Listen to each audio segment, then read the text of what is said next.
and traffic can suffer in 2015.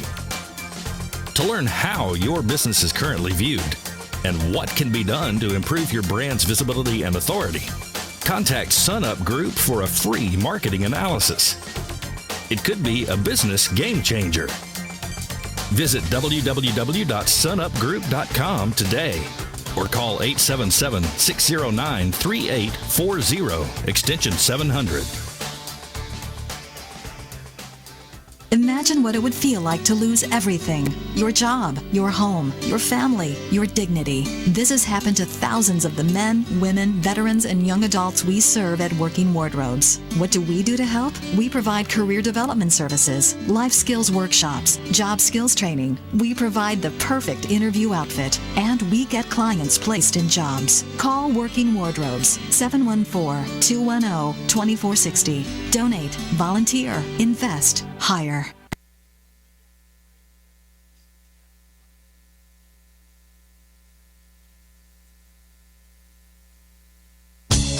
Do you want a free analysis of your inbound marketing?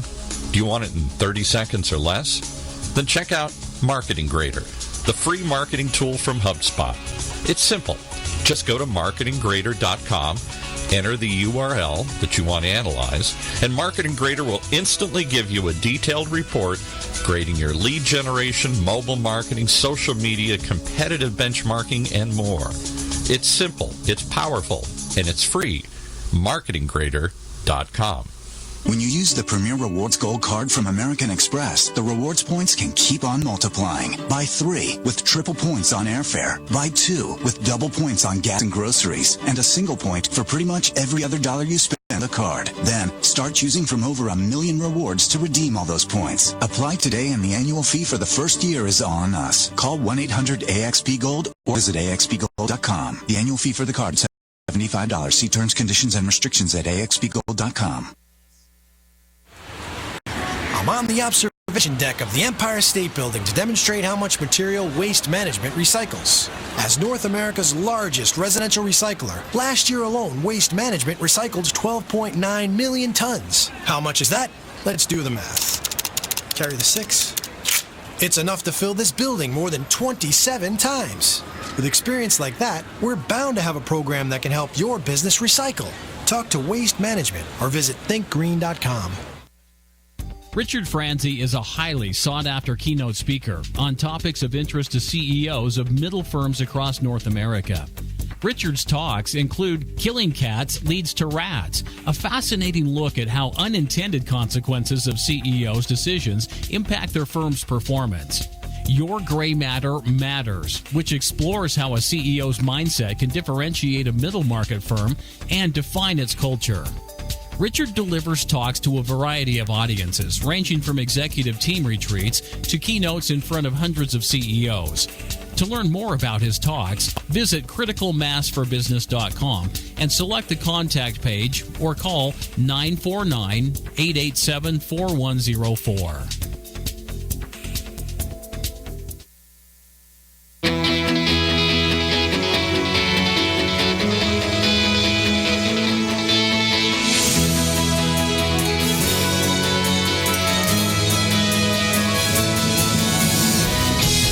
Welcome, everybody, once again. It's time for Choice TV Radio Show. The only choice you have to make is it radio? Is it TV? Hey, it's both.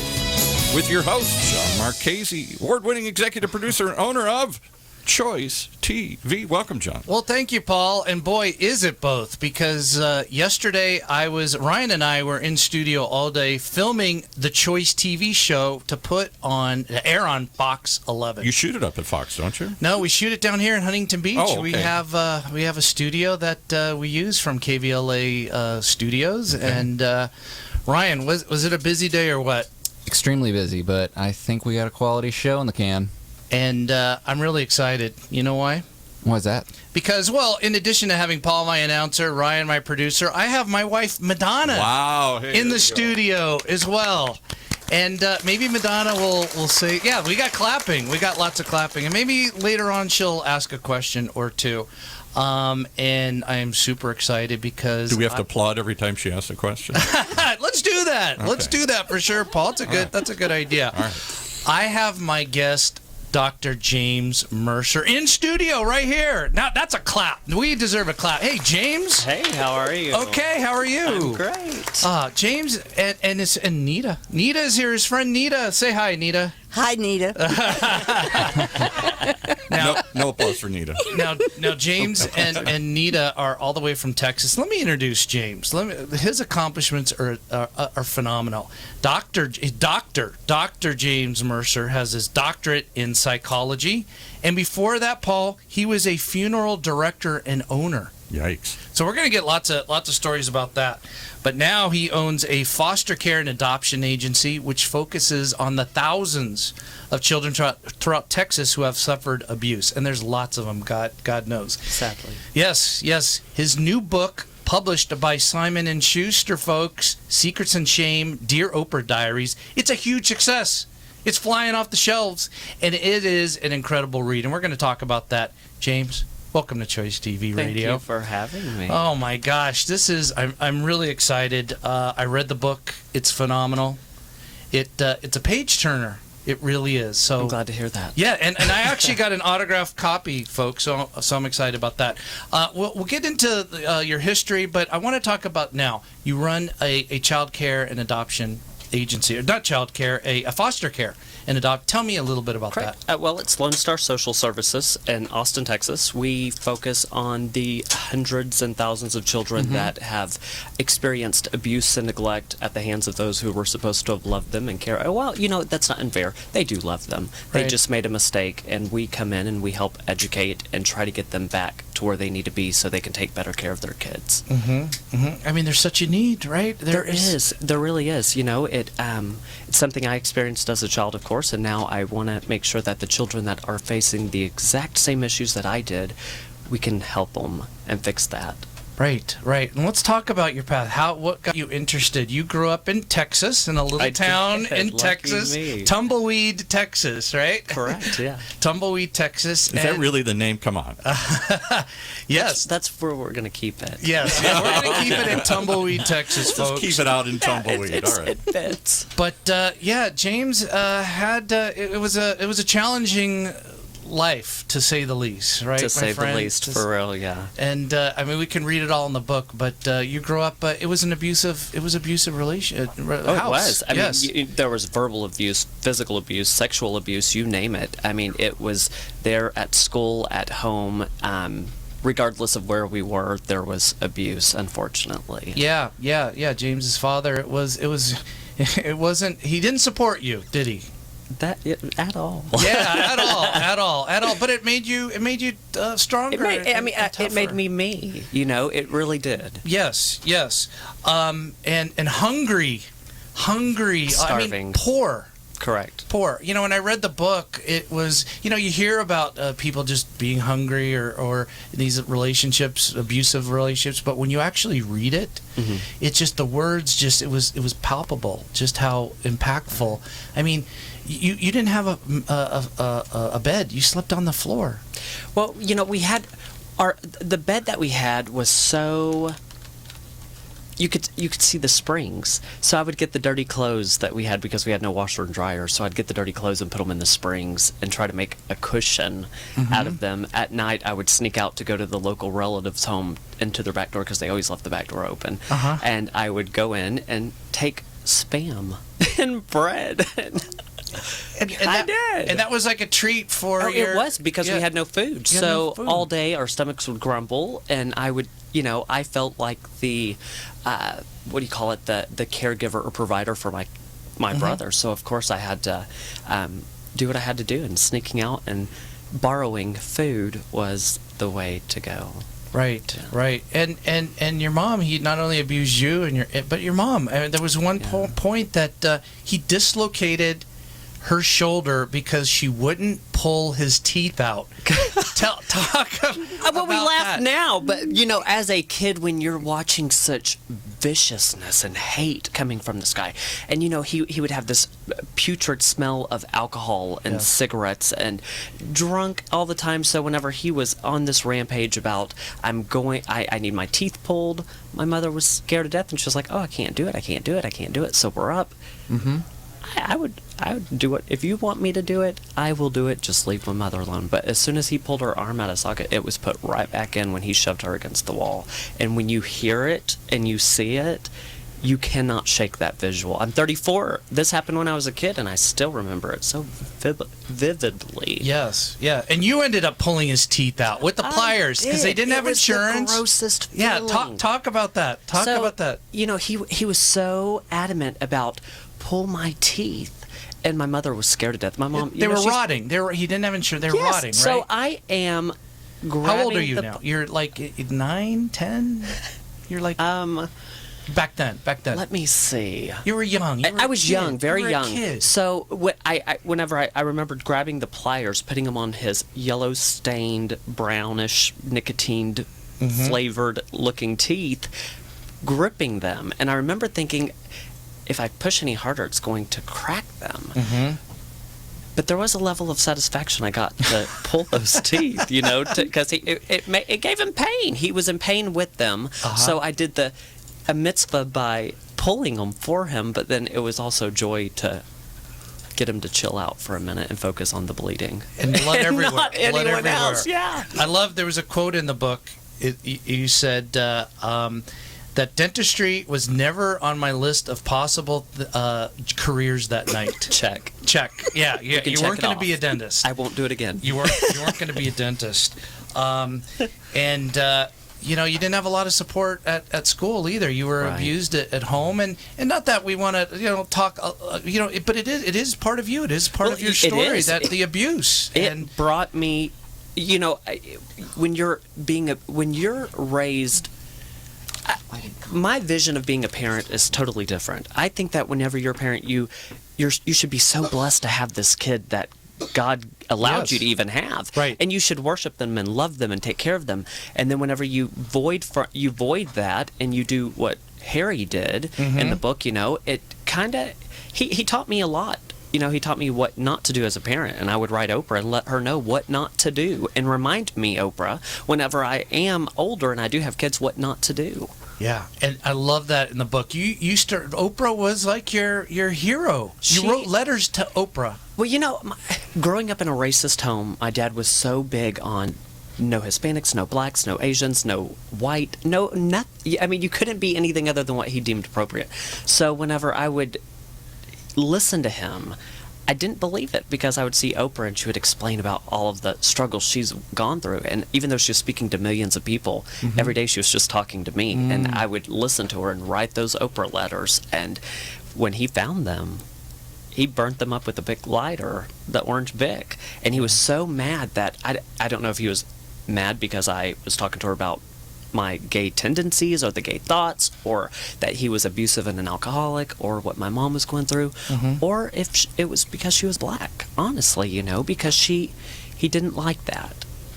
But Oprah was, and I'm sidetracked here, but having gone to church all the time as a kid, you're told to believe in God, you're told to understand God, and God's perfect and doesn't make mistakes, but then everyone's telling me, James, you're flawed, you're imperfect, apparently God messed up. So Oprah was more like the God that I could see and believe and truly, and I know the comparison's off, but it is. But to you, she was. Yeah, she was. She understood what you were going through. Correct. Because you didn't feel like God was. I mean, you're being abused at home and at school, and I mean, there's a chapter or a part that just a horrific thing happened to James with the truck, and it's horrible with the kind of abuse. But here's the thing, and I want the ladies and gentlemen to listen. That you didn't even want to run away because you were worried about your brothers. I'm glad you picked that. Of course. Because I felt a sense of... I had to take care of them. You know, the dad, you picture this strong man that's going to take care of your family and protect you, and he couldn't. He was so addicted to the substance that he couldn't focus on how to be a real dad. So, you know, even though as a kid I hated him for it, as an adult I don't hate him anymore. I feel sorry for him because he missed out on parenting and he missed out on so much. And, you know, it hurts to see that he missed out, and so I do feel bad for him. Yeah, obviously. But I did have to take care of my brothers. I had to make sure they ate. I had to make sure my mom would eat. So whenever I'd sneak out to go get Spam and bread, I would, no matter how hungry I was and wanted to just gorge, I wouldn't. I would have to give it to them first, and then I would take whatever was left. And there's days to where I remember just being so hungry thinking, this is not good. Yeah. Well, you wrote in your book about God does give you when you're that hungry, it lessens. And I have never been that hungry, thankfully. Good. But that you just I don't recommend it. Yeah, right. It's very overrated being hungry. Absolutely. Like that. But you also, after I mean, this is how hungry James was, that you don't feel the hunger anymore. It lessens, right? It becomes void. It really does. And, you know, the hunger from food and the hunger from belonging and being accepted, all of that combined, you just void it all out, you know, and you learn to live life minute by minute in that situation. Today, I am so thankful I don't have to live life minute by minute. I plan for the future. 20 years from now, I'm got plans, so, right. You know, but during that moment, it was just minute by minute how to get my dad distracted, or how to get food, or how to get someone at school to chill out for a minute. Chill out. Yeah, it's not easy being gay in Texas. It's a long time ago, right? A long time ago, very true. You know, and it's still not easy being gay today in 2016. Working with the children that we work with, there's so many kids that feel secluded and left out, and it hurts me because it is 2016 and we should be more supportive and understanding that God doesn't make a mistake. You're gay, you're straight, you don't decide to wake up one day and be gay, and I tell people that all the time. If I could have changed being gay, I would have found a beautiful woman and had babies and did the whole... Could have been easier for you. Plaid shirt, greased down, slicked hair, and had perfect Christmas pictures, or Hanukkah pictures, whichever. We'd celebrate both. Sure. But that wasn't it wasn't you. This is you. In fact, I got to put my glasses on here. You went to church, and they said they didn't advocate going to Disney World because they let the gays in. And you had a quote. Mr. Bowles, good old Mr. Bowles. Let's listen. Yeah, from your Christian school. Correct. Mr. Bowles said you can't go to Disney World because they let the gays in. And you wrote you couldn't decide if you wanted to be gay or go to Disney World. You had to pick a choice. Am I gay or am I going to go to Disney World? Correct. Yeah. I mean, it's beautiful and childlike, but it's hard whenever you're a kid and you're being told by powerful people that, you know, Mr. Bowles, the Sunday school teacher, was powerful. You know, the pictures of the fiery pits of hell on his wall and how every homosexual is going. And I knew I was homosexual and I knew I was going. So I was always trying to find a way to get out of it. So I thought if I wrote Oprah another letter tonight, Oprah can talk to the big God and fix it all. And his book, Secrets and Shame, Dear Oprah Diaries, it includes your letters to Oprah. And there's just I could see she was like your savior.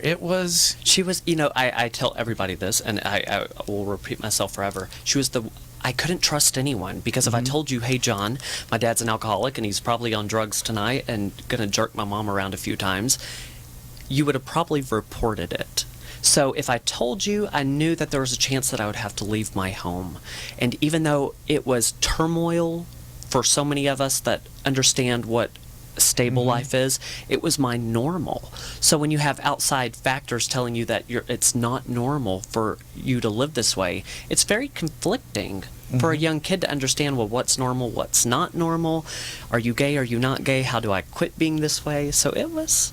And Harry, this stands out to me, he burned all of your pictures, all of your notes, letters to Oprah, everything. Right. The only picture, and I just realized this the other day, the only picture that survived, folks, is the picture. You're probably in what, second, third grade? It's on the cover of his book. But here's this thing I didn't notice. Your eye is black and blue. It is in this fell. picture. Yeah, you quote unquote fell. I fell. I tripped a lot. Yeah, and here's the thing I find quite sad. Oprah never answered the letters. But see, I don't even think of that as being sad, because as a kid, I couldn't trust anyone to keep my secret, because I knew, and I would coerce my brothers, do not tell anyone how your arms broke or your legs broke or don't tell them, because they're going to take us away, and who's going to protect my mom? So I kept my brothers on a very tight leash with that. But I don't look at it as sad that Oprah didn't respond, because she taught me that I can trust someone. She's never disclosed my secrets, never told anybody what was going on at the Mercer residence.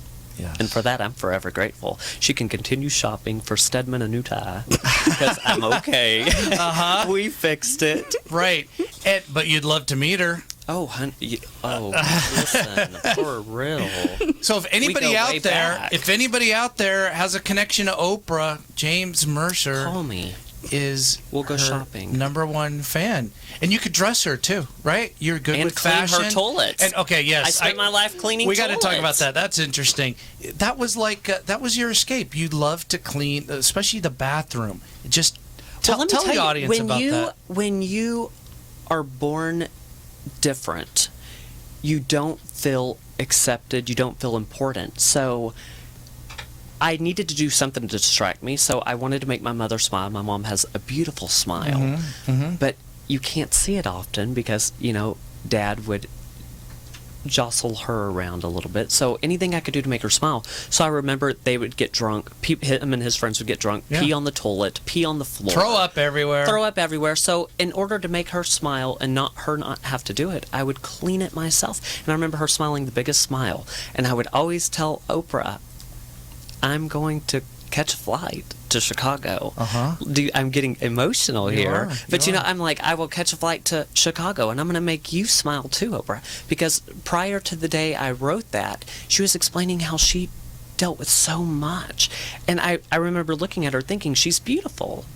I don't know why someone would be so hateful to Oprah. And then throughout the years of quote-unquote knowing Oprah, she would talk about her weight gain issues, and I just want to tell her, girl, you're beautiful. Embrace yourself here now.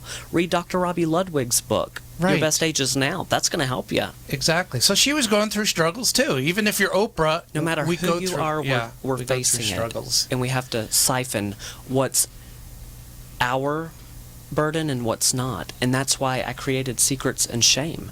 I carried around all these secrets, and I had all this immense amount of shame, and it never belonged to me. And I finally decided, thanks to one of my girlfriends, Linda in Dallas. Okay, not Betsy. Told me, Betsy's always there. Okay, we got to give a shout out to Betsy. We love you, Betsy. We love Betsy. But what about Linda? Linda said, you have to tell your story. And I was in my closet, ironically. I'm always in my closet talking to people. If I'm on the phone with you at night, I'm probably in my closet talking to you. So Linda it's your safe said, place, it though, really right? is. It always has been, from school to as a kid. But Linda said, you have to tell your story. You have such a beautiful outlook on something so terrible. And I said, well, the shame isn't mine. And that's whenever we decided to release it and let it out. There's a sense of embarrassment with this, I will tell you. You talk about being molested as a kid, and 34 years old today, and I still feel dirty. Can't take enough showers. You can't count enough ceiling tiles. You can't. It's difficult. So I want other people that read this to know you're not alone, and don't be defined by someone who says you're something. That's their perception, and that's okay. They can think what they want. And before we go to the break, I do want to mention that because you became a funeral director. You went to funeral school, but there was an uncle that he was not good to you. The molestation. But you ended up, you you took, right? I he was did. one of the bodies that you took care of. And I just want to mention just that before we go on the break. You went to funeral school. I did. I started off at 12, 13 years old, walking home from school, and I would always see this plump man standing, smoking his pipe, and I just remembered, he's eating because he has weight on him. Mm-hmm. And he wasn't like attractive, like sexual attractive, but he was attractive in the sense of successful. Mm-hmm. And his wife was gorgeous, and, I just wanted to be them. And I wanted, whatever it was, I had no clue what being a funeral director meant. I just knew whatever he's doing, I have to have a part of that. And I did. And even though you dropped out of high school, dropped out, obtained a GED. Yes, you got a thanks GED. to my girlfriends Betsy and Butch. Butch, I know. I want to talk about Butch. A gal, she chews tobacco. Chews tobacco and wears ace bandage around her boobs. To make her look more masculine. And we would always fantasize, do you think maybe God did make a mistake? And she'd be like, well, I don't know about all that. And she'd just get real masculine and butchy. And I would tell her, well, if I were a girl and you were a boy, we'd be perfect. Right. But she'd always be like, but then we wouldn't be ourselves, as she would spit her chewing tobacco in her cup. Oh, my God. Well, we got to give a shout out to, you think Betsy's listening and Butch? We got to give a shout out to them. We really do. Okay. We love them. All right. Well, when we come back, we're going to talk more about the funeral being a funeral director. Stuff, yeah. Oh my God, that's a lot of stories. And so stay tuned, and we will be right back in 2 minutes. When it comes to pioneers in their respective industries, we all know the Apples, Starbucks, and Trader Joe's of the world. In the realm of recruiting, Decision Toolbox is the industry's best-kept secret, with 90% of their business from referrals and repeat customers. For over 20 years, Decision Toolbox's U.S.-based team of recruiters, sourcers, professional writers, quality personnel, and tech support has perfected a Six Sigma approach to talent management. No matter the size of the project, Decision Toolbox delivers incredible results. A cost per hire less than half of what contingency firms charge, with the winning candidate presented in an average of 14 days, all with a 12-month candidate warranty. With results like that, Decision Toolbox won't be a secret for long. Visit us at www.dtoolbox.com for more information.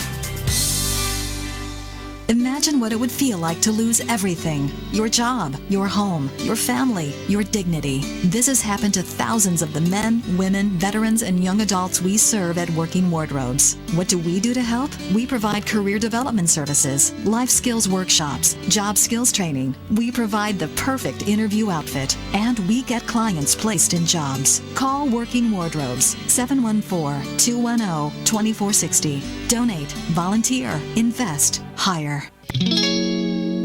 Wow, let's get back to this powerful story. Everybody's choked. Everybody's so quiet in the room here, except when you told a couple of those stories there. It is. Jon Marchese, Choice TV Radio. I'm joined with my guest, Dr. James Mercer. He is promoting his incredible book, Secrets and Shame, Dear Oprah Diaries. And as last we left off, you met Mr. Pastore, right? Correct, yeah. Pastore, Italian, nice Italian guy and his wife, and he was a funeral director and owner. And you're like, he has weight. I'm starving. It looks interesting. You asked him for a job. I did. And you started. Well, let me tell you, I tell everybody that I meet in life, there's so many storms in life, but there's very few rainbows. And what I mean by that is good people like yourself, John, you were a rainbow in my life. You came into my life, and you've just been an outstanding friend and a great person. So you're another one of them vibrant colors of the rainbow. Thank you. Yeah. Thank you. But, there was a huge storm, and we had to walk home all the time, and I always had jogging pants with shoelaces tied around my waist and flopping soles, and my clothes stunk, and I would always get picked on about it. But I remembered I need to take shelter underneath this awning, and I took shelter, and Mr. Pastore came out, and I said, "Oh, I'm so." And if you hear me now, I'll still say I'm sorry all the time for anything. I'm always like, "Oh, I'm sorry," because I always felt like I'm doing something wrong. So those two words I still can't shake, unfortunately.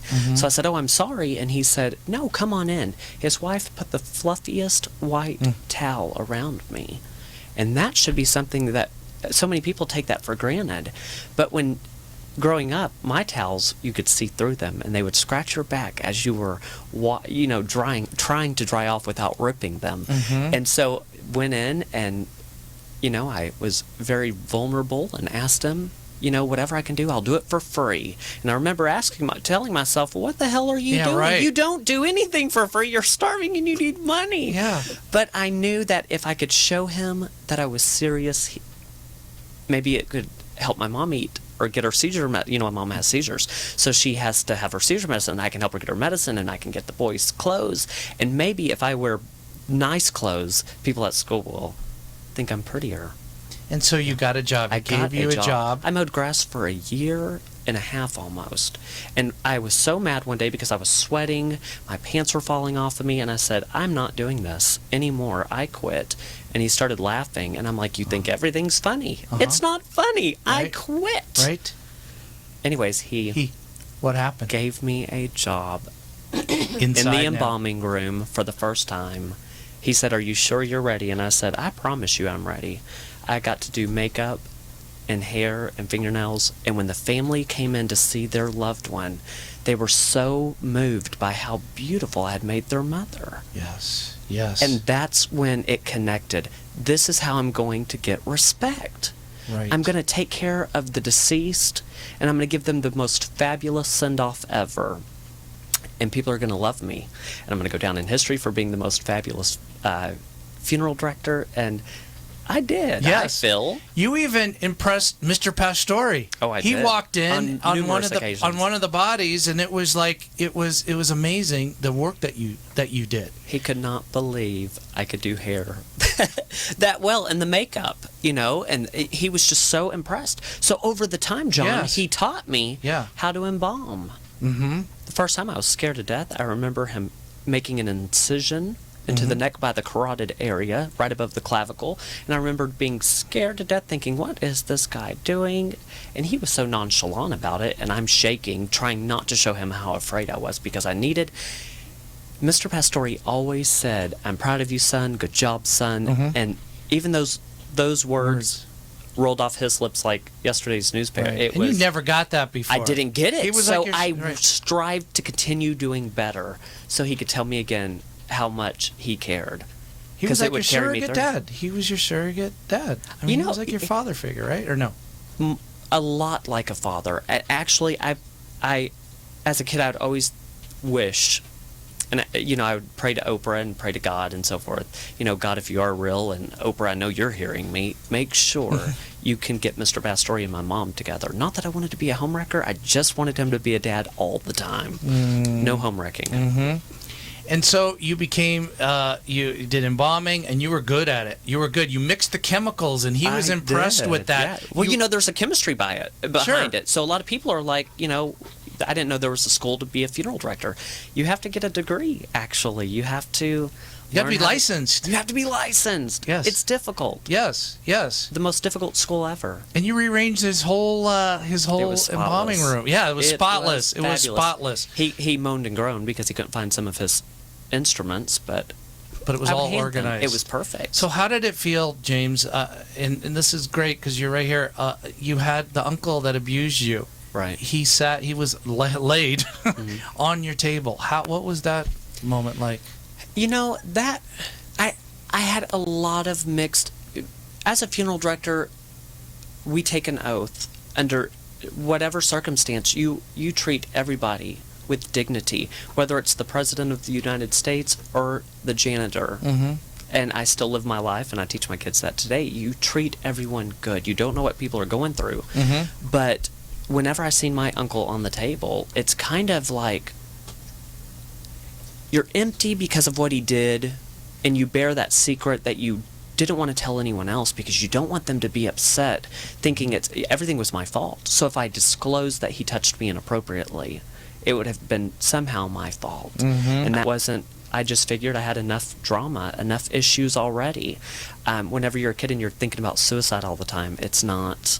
You don't need to add something else to your plate. So I did not disclose to anyone. But whenever I did see him on the table, there was a sense of, you get what you deserve. Right. But then there was that was the evil side of me. Yeah. Because the pure side is, it's so sad that you made poor decisions, but I forgive you. And I would think about, accidentally drop him, kick him, hit him, punch him, slap him, do something to show how but you know what? Even though some people think that God made a defective gay kid, he did really good. And my mama did good, because despite all the turmoil, I was able to still rise above and choose the high life, choose what's right.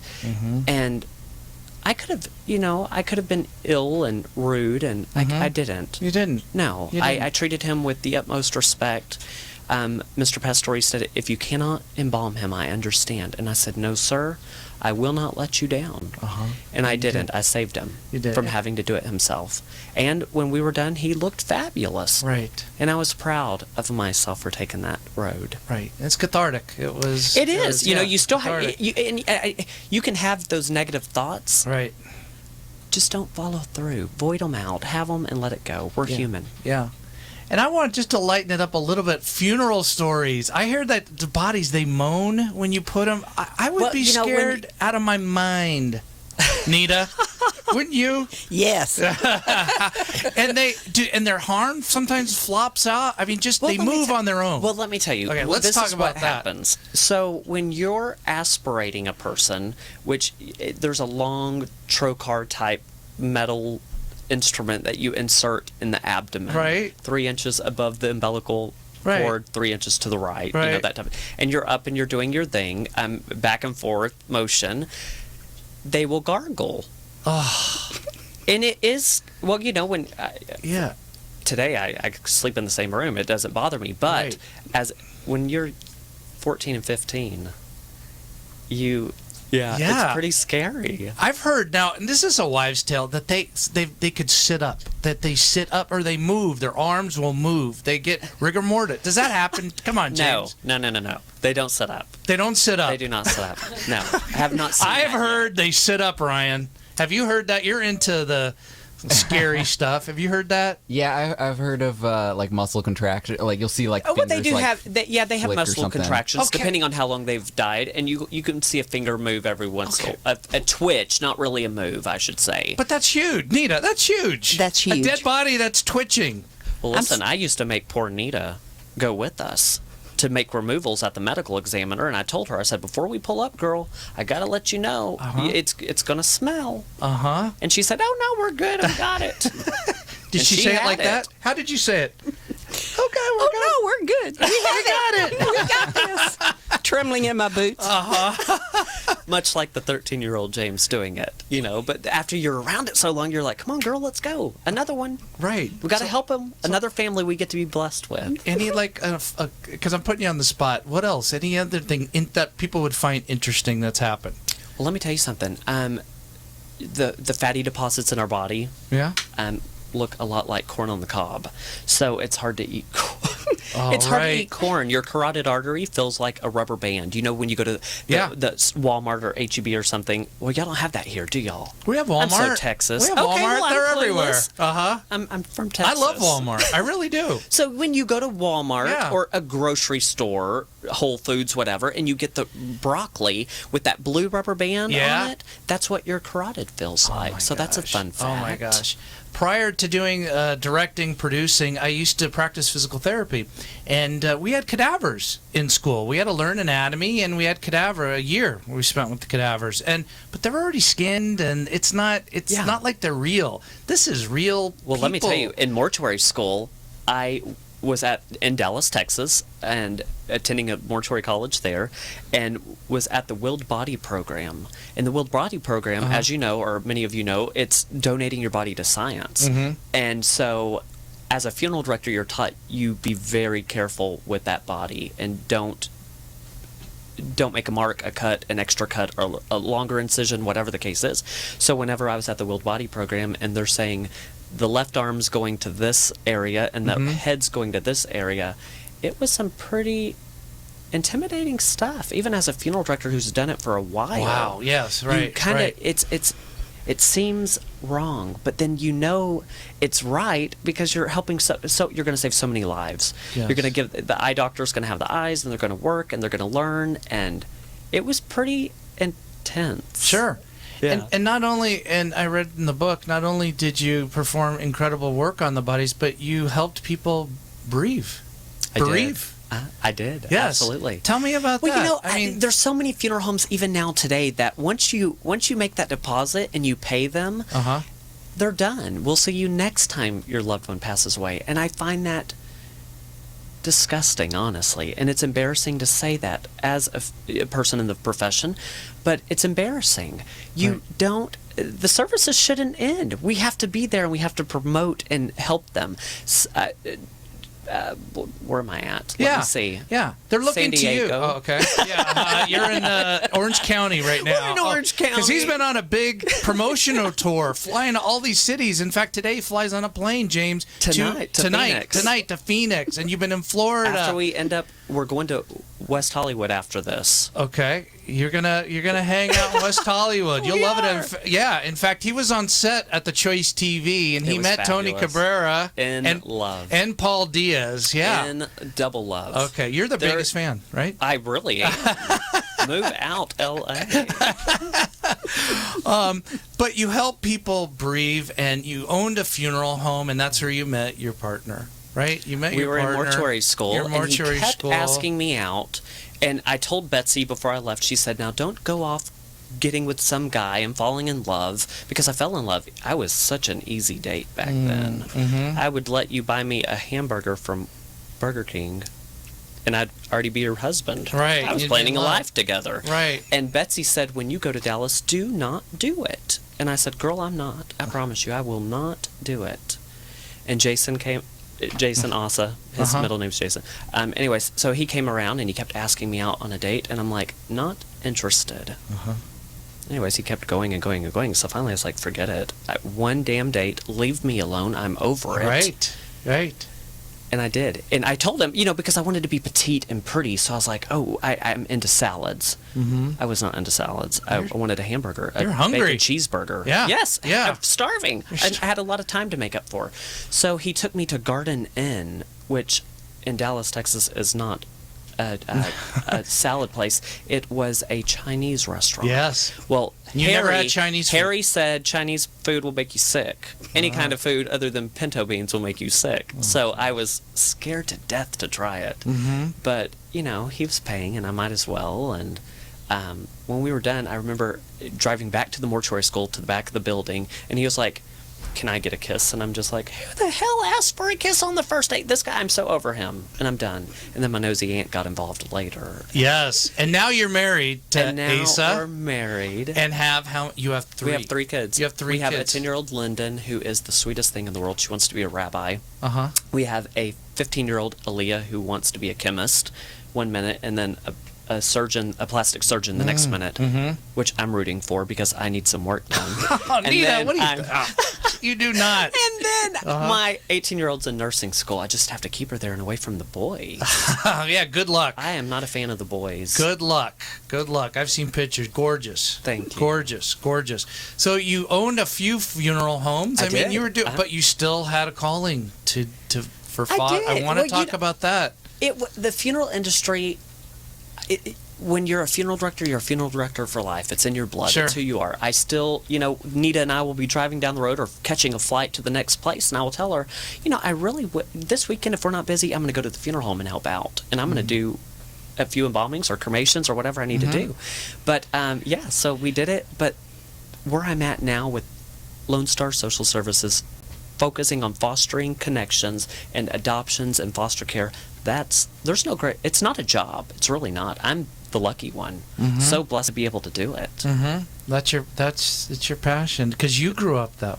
I did. Yeah, you can relate. You go into these homes and there's emergency. Tell the listeners about that. You're called on an emergency. You got to get children. Wherever I'm at, no matter what I'm doing, sleeping, hungry, tired, whatever the case is, when I get a call from the Child Protective Services saying, we have a child in the hospital with no parents to be there for them, I'm there. And so, and having a relationship, it does get difficult whenever you're constantly gone or you're at your office till 4 o'clock in the morning typing paperwork, and you get a phone call saying, "Are you ever coming home?"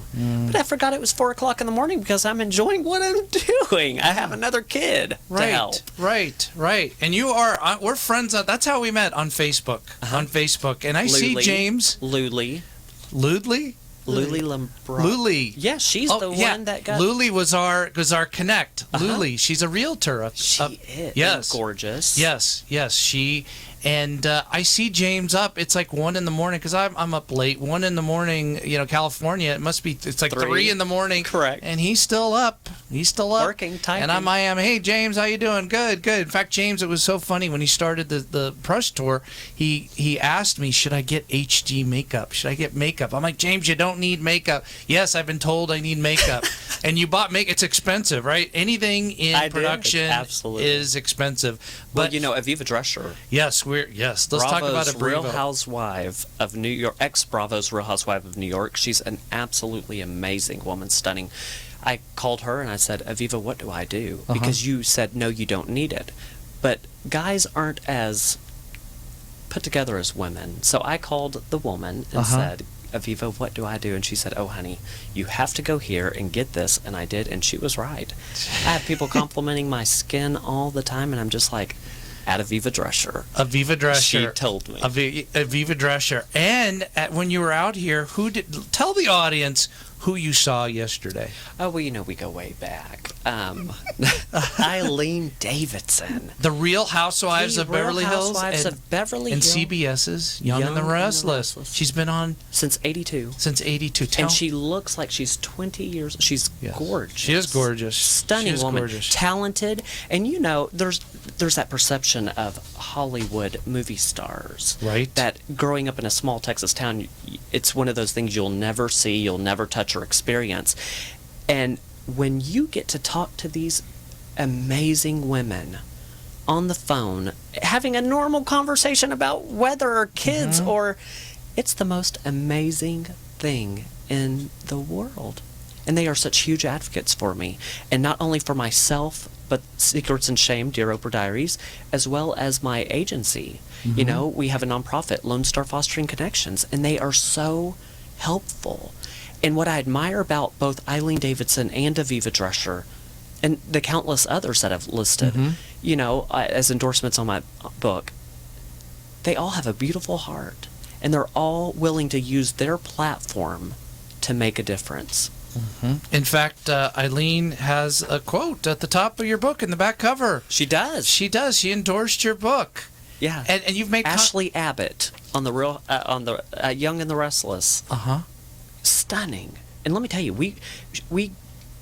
I got to sit on the set with them yesterday. And watching it was the most surreal thing in the world. Seeing how amazing they're talented. They all deserve more money. It's a lot of work. They do. It's a lot of work doing I was so disappointed in one thing, though, and I do have to say it. What? There was such a good-looking man on that Young and the Restless, and I was hoping Eileen would have kissed him, but it was not her part, and I don't want to direct it. But if I could have directed it, I sure would have had them kissing. Paul, do you have any questions? Paul has. I mean, this is just... amazing. This is absolutely an enchanting, amazing, jaw-dropping story that you've woven here this afternoon. And it touches my heart because, as I mentioned to you off mic here, that we adopted a girl out of foster care at 10. And just talk a little bit about the foster care system and the need for parents. It's my understanding that roughly there's about 500,000 kids in foster care at any given moment, half of whom will never go home to anybody.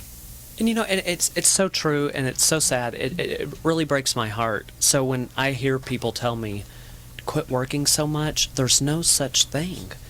There's not enough of me, there's not enough of anyone in the world to help with this underreported crisis. It kills me to see these kids. The kids didn't ask to be here, they didn't ask to be born, they didn't ask for the situation they're placed in, but it is up to us, each of us, if we don't stand up and help them. if we all do what we normally do, that's somebody else will do it, it's never going to happen. And that's why we have this crisis. So I beg people to, whether it's my nonprofit or anyone else's nonprofit, reach out and help them. Do something to make a difference. Become a foster parent. That's what we need the most. We need more parents who can help make a difference. And one of the things that I discovered is, yes, all these kids have problems. They've all got challenges to overcome. They wouldn't be in foster care. Wouldn't you, my friend? Exactly. It is so heartbreaking. But the amazing thing is they're fixable. You can make a difference. You 100%. Can help them no matter how traumatic, no matter how difficult. These kids are resilient. Absolutely. And unfortunately, as we adopted somebody who was 10, our daughter was 10 at the time, most of these kids, after they 1-2 years of age, nobody wants them. They're damaged goods. And so it's that message that don't just look for the little babies that haven't been traumatized or have just been abandoned. Jump in there. There's guidance, there's help. We went through lots of classes and stuff to deal with some of these issues, and it's an amazing, amazing journey. I am so glad you said that because, we do get that label that we're damaged, and we just need that one Mr. Pastore, that one Eileen Davidson or Aviva Drescher, that one Butch or Betsy to show you love and to make you feel important. I'm 34 today. And a lot of people tell me, just be yourself. You're so charming. You're so funny. You're so... I don't know who I am, really. I don't. You can't be yourself when you don't know exactly who you are. So I tell people all the time, be good to people. Help the kids. Focus on them and try to make a difference. And that's what you're doing with this book, because the proceeds go to help the children. I want the listeners have to know that. This is amazing, James. Thank you for mentioning that. Yes, the portion of the proceeds that we get to go to foster care and to make a difference. Wow. What do you think of that, Nita? Oh, it's just such a blessing to be a part of it. I just love every day the saying that you'll never have a job if you do what you love, and that's where we are. Somebody tweeted in, who's Nita? Well, Nita's sort of the sidekick, the silent sidekick sitting here. Nita is another Mr. Pastore. Nita tells me where to go, when to be there, how to get there, and hurry up and catch your flight, James. You have enough makeup on, James, and no more Starbucks. You're wired enough. But you met her when? How did you meet her? How did she Nita, come into your tell life? the story. You do it beautifully. Okay, in 2002, they were fresh out of mortuary school and drove up in front of our house. We had a subdivision, and they were needing a home. And they walked in. They had a discussion in the car outside about whether to say they were partners or whether they were just roommates, because it was very difficult for getting started with a new job and all that to be able to support themselves. And so they walked in the door, and I had just received a package from UPS that was laying on the drawing table in the office of my son and his partner. And so here they were afraid that somehow this would turn you off if they admitted well, their history had been a couple of times they had not been able to rent a house, and that was the norm back then. In 2002, since then we've come a long way. Yeah. But I decided a long time ago, there was a lot after having had a gay son, and that we can be a part of people's lives, or we can be pushed out of their lives. And I made the choice that I wanted to be a part of his life. And what's ironic about this is I have two children. The older one is gay, and the younger one looks just like Asa. Oh my gosh. And James's partner. And this is so amazing that so many people tell me how much he looks like my son. Todd Pierce. Oh. And so he looks so much like my son. So these are my kids. Yes. And the children, when they got the 4-year-old and the 2.5-year-old, I was taking care of an elderly father and wheelchair bound, and they had these two little girls. And I have 2 sons and a grandson, and that's it. And I wanted to be a grandmother as much as anything, and got to be. And it's still wonderful. I still almost every day hear from my grandson. Oh my gosh. But it was so much fun when the 3 little girls, well, there were only 2 then. Yes.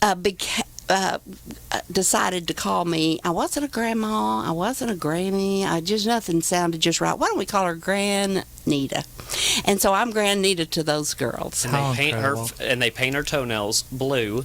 And we were on the set of Young and the Restless, and Eileen Davidson told her, Nita said, my granddaughter painted them, and she said they are on fleek. And I was so proud of Eileen for knowing fleek. That was fabulous. And then I was able to teach Nita a thing or two at 72 years. 72 years young. Wow. So, Ryan, anything else to add? You've been quiet over there, but this has been so engaging. It has. Just on a lighter note, so did you ever take a nap in a coffin while you were at the morning? Oh, come on. I did. Yeah, I did. You did. Well, Mr. Pastore played a joke on you, right? He did. I peed all over his floor. I was scared. He was in the casket. I was scared to death. Right, he was in the casket, right? Correct. And you had to, dust it off, and he just popped out. Listen, I was very proud of those caskets. A lot of these car salesmen think they're so special out washing the new Nissan or the new Lexus. Well, right. I was able to wash the new Batesville casket, the cherry, or the presidential.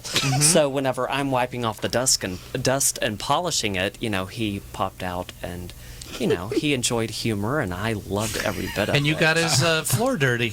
I did, and I cleaned it right back up. And you cleaned it right fabulous up when I was done. Right up. Well, Paul is giving me the 1 minute sign here, and so everybody, it's available on Amazon, Barnes and Noble, IndieBound, Book People, you name it. So I want everybody, and they're at their computers right now because they're listening. Go on Amazon. Secrets and Shame, Dear Oprah Diaries by Dr. James Mercer. Please, and a portion of those proceeds are going to help our foster children and help find them a forever home. So you're killing two birds with one stone and doing a fabulous job. And it's an incredible read, and I'm so proud because my copy that I have, my hardbound copy, because I got it from Amazon, I have it signed by Dr. Mercer. Absolutely. And I'm going to cherish this. Custom. Custom. And so will you come back again? Will you come Listen, back? I don't want to leave. I know. Isn't it great here in California? I have to be in Arizona tomorrow I know. for taping in the morning, and I'm trying to find every excuse to come back quick. Well, we're going to meet up in Sedona because I've never been there, and Nita has a tricked-out house from what I hear in Sedona. And so we are going to meet in Sedona. So, James, thank you so much. Well, listen, thank you and Madonna both. Your wife, Madonna, she invited me to stay for several weeks. So ahead, stay. It's a party at our house. I'm coming. And you get to see Tony and Paul again, maybe. And Paul Diaz again. So that's it again. Secrets of Shame, the Dear Oprah Diaries. And until next time, this is Jon Marchese with Choice TV Radio signing off.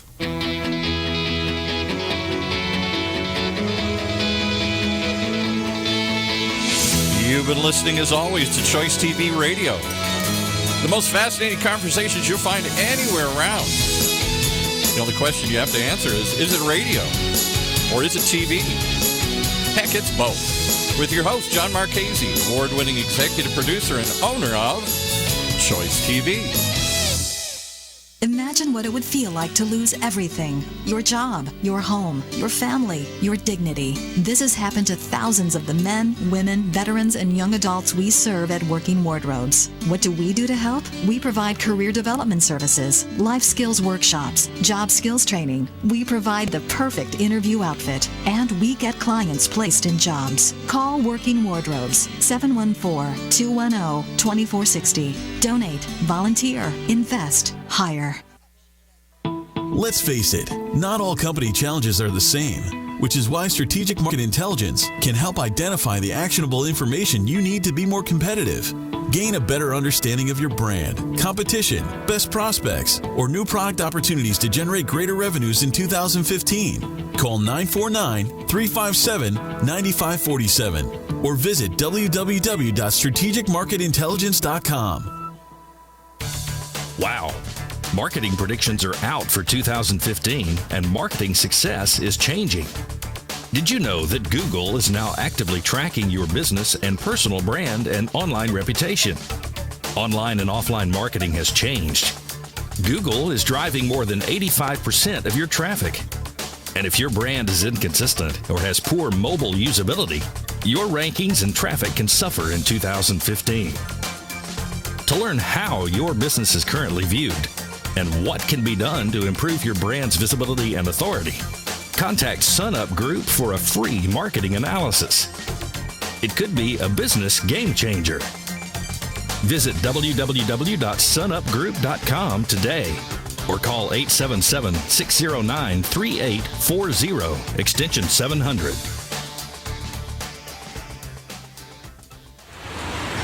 I'm on the observation deck of the Empire State Building to demonstrate how much material Waste Management recycles. As North America's largest residential recycler, last year alone, Waste Management recycled 12.9 million tons. How much is that? Let's do the math. Carry the 6. It's enough to fill this building more than 27 times. With experience like that, we're bound to have a program that can help your business